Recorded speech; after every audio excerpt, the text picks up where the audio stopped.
that's some good news juice. Hello, Florida Tech. I'm Brandon, and this is your Crimson News Bulletin. First story of the day is that students continue to remain disgruntled by the service of the Crawford elevators.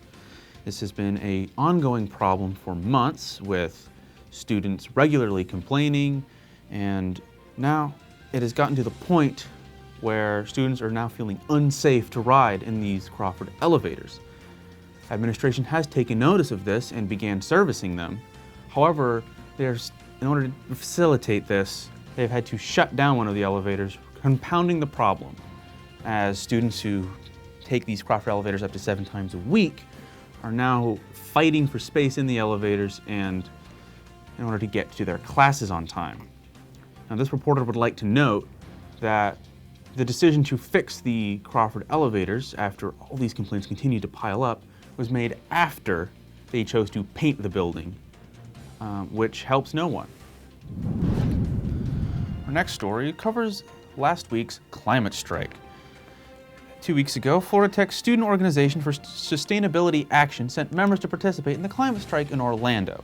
Now, the climate strike for rebellion was led by 16-year-old Swedish teenager Greta Thunberg, who recently gave a speech at the United Nations politely asking the world leaders to do something, anything, before we all drown in hellfire.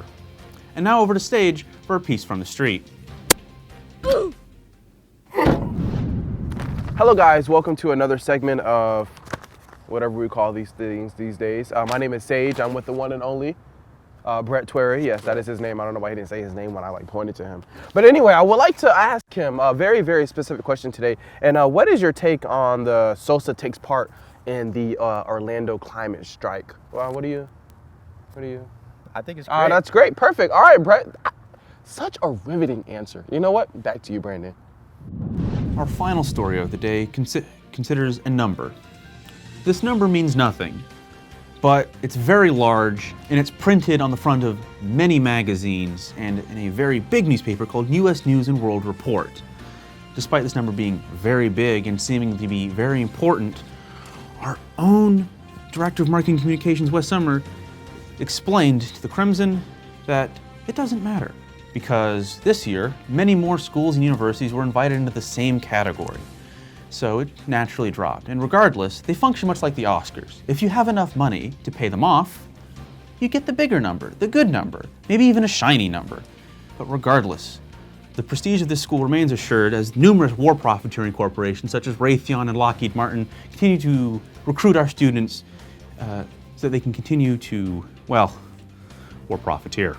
That's all for now. This has been the Crimson News Bulletin, a production of the Crimson and Florida Tech Video Productions. I've been Brandon Judy.